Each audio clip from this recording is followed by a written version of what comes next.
Cette semaine, aux Échos du Vatican, le pape François préside la messe des Rameaux et la Passion du Seigneur, ce qui active les chrétiens dans la Semaine sainte. Pour exprimer son soutien constant aux chrétiens réfugiés au Kurdistan, le Saint-Père envoie le cardinal Fernando Filoni y fêter Pâques. Et le Vatican se prépare à célébrer la liturgie du Triduum.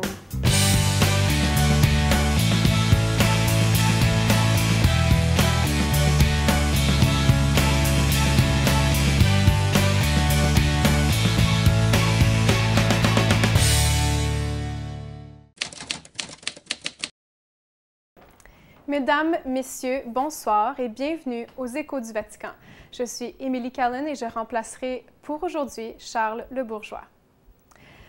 Tout d'abord, on est officiellement entré dans la Semaine sainte hier en célébrant le Dimanche des Rameaux, liturgie qui nous lance dans le mystère de la Passion du Christ. Place Saint-Pierre au Vatican, le pape François a présidé la messe dans la matinée, suivi de son traditionnel Angélus. Je vous propose maintenant d'écouter ce court reportage sur la célébration d'hier. À Rome, les pèlerins sont venus par milliers place Saint-Pierre pour la messe des Rameaux avec le Saint-Père. Ils avaient en main des rameaux de toutes sortes, symboles de victoire, pour marquer l'entrée de Jésus à Jérusalem. Sous un ciel bleu et ensoleillé, la célébration a été ouverte par une grande procession composée de cardinaux, évêques et prêtres, familles et jeunes, alors que sonnait l'Hosanna du chœur, et un premier arrêt à l'obélisque de la place Saint-Pierre pour la bénédiction des rameaux et la proclamation de l'Évangile, le récit de l'entrée à Jérusalem. Reprenant leur route, le cortège a pris place devant l'autel et s'est alors déroulé le reste de la messe centrée sur la Passion. Dans son homélie, le pape François s'est arrêté sur la lettre aux Philippiens où il est écrit « Il s'est abaissé ». S'abaisser est avant tout le style de Dieu, a affirmé le pape, pour être avec le peuple. Mais il doit devenir, selon le Saint-Père, le style de chacun de nous. Et nous avons en exemple Jésus, qui, a illustré le pape, a été trahi, abandonné, traîné, battu, condamné, renié et insulté pour s'être dit fils de Dieu. Le Christ s'est abaissé jusqu'à prendre la condition de serviteur, a expliqué le pape, en répétant encore une fois que c'est le chemin de Dieu, la route de Jésus, qu'il n'existe pas d'humilité sans humiliation. Abaissement, humilité et service font un. Mais il y a dans le monde certaines tentations qui s'opposent au chemin de Dieu. Le Saint-Père a énuméré la vanité, l'orgueil et le succès. Pour résister à ces tentations dans la vie courante, le pape nous dit de renoncer à nous-mêmes pour servir les autres, comme le font déjà tant d'hommes et de femmes dans le silence. Il a eu une dernière pensée dans son homélie pour les personnes discriminées et persécutées au nom de leur foi, qu'il a appelées les martyrs d'aujourd'hui. La célébration des Rameaux se veut aussi célébration de la jeunesse. C'est grâce au pape Saint Jean-Paul II et de sa création des Journées mondiales de la jeunesse que le Dimanche des Rameaux est devenu jour de prière pour les jeunes dans l'Église et dans le monde. Cette année a été soulignée la dernière JMJ diocésaine avant le rassemblement international qui aura lieu en 2016 à Cracovie. Le pape est revenu sur la JMJ dans son Angélus à la fin de la messe, s'exprimant à nouveau sur le thème pour la prochaine JMJ mondiale « Heureux les miséricordieux car ils trouveront la miséricorde ».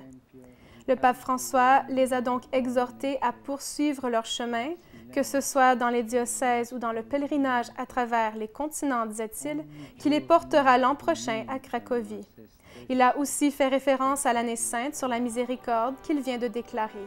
Et pour terminer, il a demandé qu'on regarde vers Marie pour savoir vivre la Semaine sainte et lui confiant les victimes de l'écrasement de l'avion de Germanwings.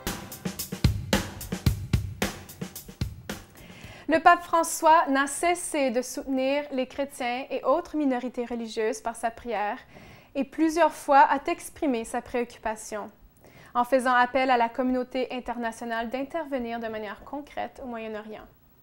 En Irak, des milliers de familles sont aujourd'hui réfugiées à Erbil, au Kurdistan, loin de leur maison, et ce depuis l'été dernier. Alors que nous entrons dans la Semaine sainte, le Saint-Père veut affirmer à nouveau sa proximité aux réfugiés. Il a donc décidé d'envoyer pour une deuxième fois le cardinal Fernando Filoni, préfet de la Congrégation pour l'évangélisation des peuples, auprès de ses familles pour y passer la Semaine sainte et célébrer avec eux la fête de Pâques. Son dernier voyage auprès des réfugiés s'était effectué en août dernier, après avoir été nonce apostolique à Bagdad, en Irak, pendant 5 ans, jusqu'en 2006. Grâce à une collecte des paroisses romaines, le cardinal Filoni apportera au camp des réfugiés une aide du pape. Au micro de Radio Vatican, le cardinal Filoni nous explique, entre autres, les raisons de sa deuxième visite auprès des réfugiés. Écoutez. Le premier message, c'est la solidarité, que c'est bien que tout le monde tienne la perception de cette solidarité qui est factive. Et la prière, certainement la bénédiction du Saint-Père, et avec aussi les dons que le Saint-Père a destinés pour eux, pour souvenir les souffrances, les nécessités basilaires que les familles tiennent là. Mais comme je pense, surtout c'est cette solidarité. Nous pensons que beaucoup de fois, si nous avons un ami qui est dans la souffrance, qui est dans l'hôpital, qui est malade, jamais nous pensons d'aller seulement une fois et oublier la condition qui encore persiste. Alors, les visiter beaucoup de fois, c'est un signe d'affection, d'amour et de solidarité. Je pense aussi pour les familles qui souffrent dans cette situation encore qui malheureusement se prolonge, manifester la proximité et manifester notre amour, notre attention, signifie que nous sommes près de l'aider comme est possible aussi pour nous. Je pense que aussi les familles sont très contentes de cette visite. Justement, vous avez eu des nouvelles des personnes que vous aviez vues lors de votre dernière visite jusqu'à aujourd'hui? Les nouvelles que je tiens sont les nouvelles que je pense tout le monde connu, c'est-à-dire encore il y a des situations de difficultés quand les familles se rencontrent. Nous pensons vraiment que ce n'est pas la même chose comme auparavant, c'est-à-dire beaucoup de familles tiennent un logement, quelquefois ensemble, beaucoup de fois ensemble, dans la même maison. Des autres sont des tentes, des autres encore sont des immeubles que le gouvernement a mis à disposition. Il y a aussi des familles qui sont retournées chez eux où le village est libre et la sécurité est donnée. Pour terminer, alors qu'on raconte les chroniques de la guerre en Irak et dans la région, votre visite permet aussi de ne pas oublier ces familles et ces victimes de la guerre. Exactement. Nous pensons la visite est la réponse à beaucoup de messages que le Saint-Père a envoyés pendant les 6 mois, 7 mois que j'étais là, que le Saint-Père a parlé la première fois. Et cette fois, c'est-à-dire avec moi-même qui l'a déjà visité. Pour moi-même, c'est aussi une occasion pour revoir les personnes et en même temps pour montrer cette proximité physique aussi, des prières, parce que nous passons les jours de la Semaine Sainte à la prière tous ensemble, et dans le même temps, la journée de Pâques, nous allons célébrer tous ensemble, et sera un moment très, très joli et dans la difficulté pour les familles et pour la communauté qui se trouve là. Bonjour, la Semaine Sainte s'est ouverte ce dimanche, place Saint-Pierre, avec la célébration solennelle des rameaux, présidée par le pape François, place Saint-Pierre. Comme chaque année, cette messe a été l'occasion de célébrer aussi la Journée mondiale de la jeunesse diocésaine avec en ligne de mire le rassemblement international prévu à Cracovie en Pologne en juillet 2016. Le pape François qui a réduit son rythme la semaine passée, qui a particulièrement planché sur son encyclique à sortir en juin ou juillet prochain, encyclique sur l'écologie humaine, eh bien le pape ne va pas chômer en revanche les jours qui viennent. Après son audience générale hebdomadaire mercredi, le pape célébrera jeudi saint la messe chrismale dans la basilique Saint-Pierre. L'évêque de Rome sera alors entouré des prêtres de son diocèse. Puis l'après-midi, c'est à huis clos qu'il a choisi cette année encore de célébrer la messe de la Scène du Seigneur. Le pape se rendra dans l'après-midi au très grand centre pénitentiaire romain de Rebibbia, à l'est de la ville, une immense prison qui abrite pas moins de 1800 détenus. Le pape, dans la chapelle de la prison, lavera alors les pieds d'une douzaine de détenus, des hommes comme des femmes. Le lendemain, après l'office de la Passion dans la basilique Saint-Pierre, le pape se rendra, comme chaque année, c'est la tradition qui le veut, au Colisée, au cœur de la ville de Rome, pour le traditionnel chemin de croix prévu à 21h15 et que vous pourrez suivre entre autres sur l'antenne de KTO. Au fil des profondes méditations préparées cette année par un évêque à la retraite, Monseigneur Renato Corti, on trouve une exhortation à l'abolition définitive de la peine de mort à travers le monde, ou encore une demande de pardon pour les enfants maltraités jusque dans leur intimité, mais aussi la persécution des chrétiens, avec l'exemple en particulier des chrétiens du Pakistan. Au soir du samedi saint, le pape présidera la vigile pascale dans la basilique Vaticane et puis il présidera le lendemain, le dimanche, la messe solennelle du jour de Pâques, place Saint-Pierre. Et puis à midi, comme le veut la tradition, eh bien, il donnera sa bénédiction Urbi et Orbi à la ville de Rome et au monde depuis la loggia centrale de la basilique Saint-Pierre. Voilà, il ne me reste plus qu'à vous souhaiter une excellente montée vers Pâques. Le saviez-vous? C'est le bienheureux pape Paul VI qui a institué le chemin de croix au Colisée de Rome en 1964.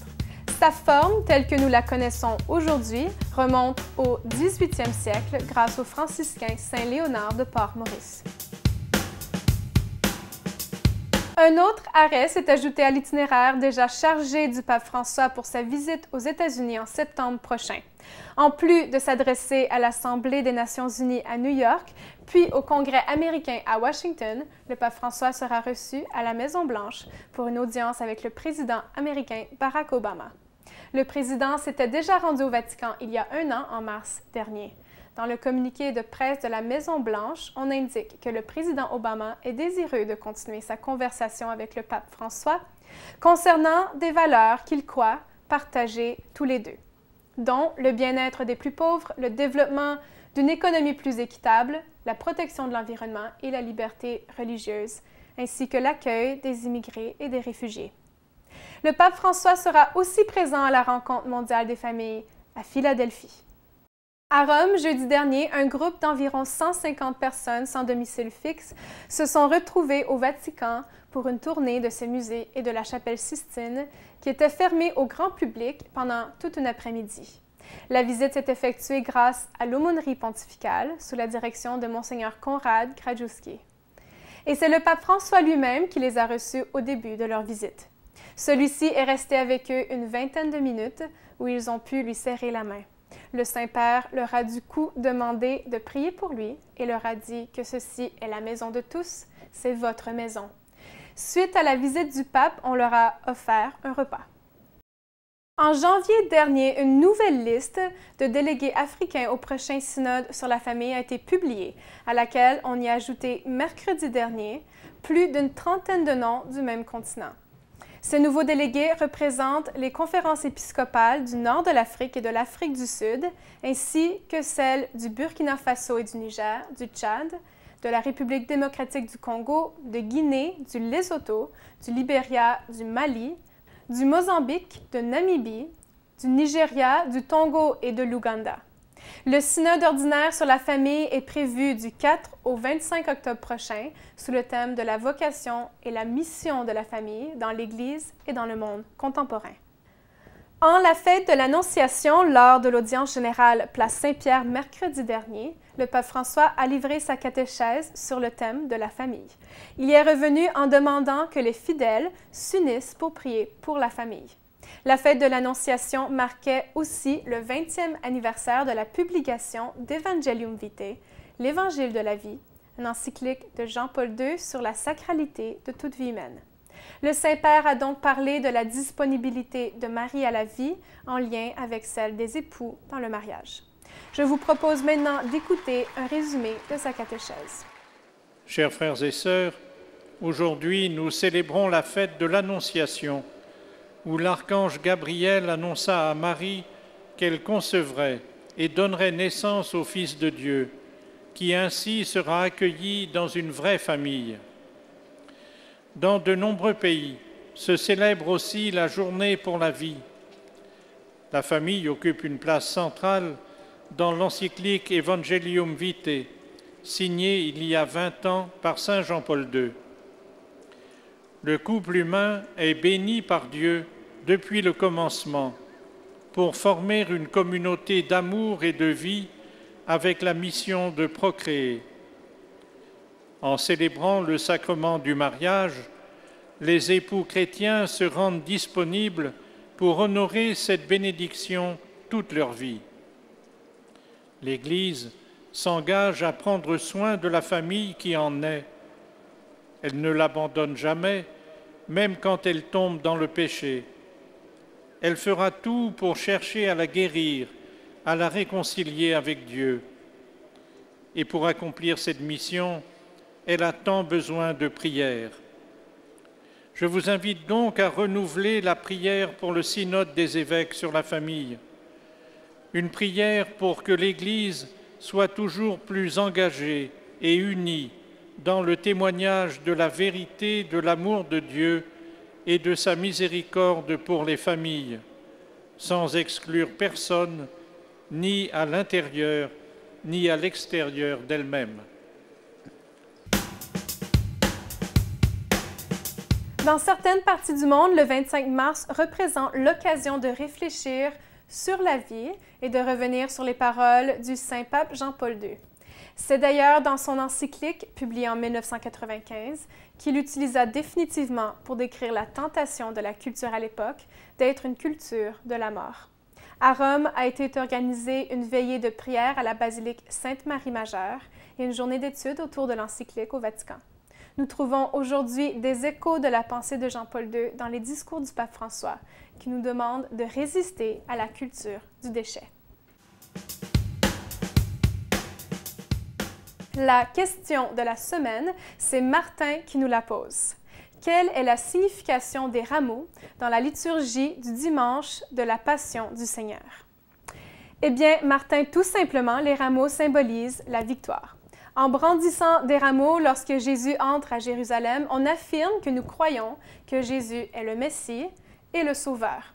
Bien que sa victoire ne fût pas celle que les gens attendaient, une victoire militaire, le triomphe du Christ arrive à sa résurrection que nous fêtons à Pâques.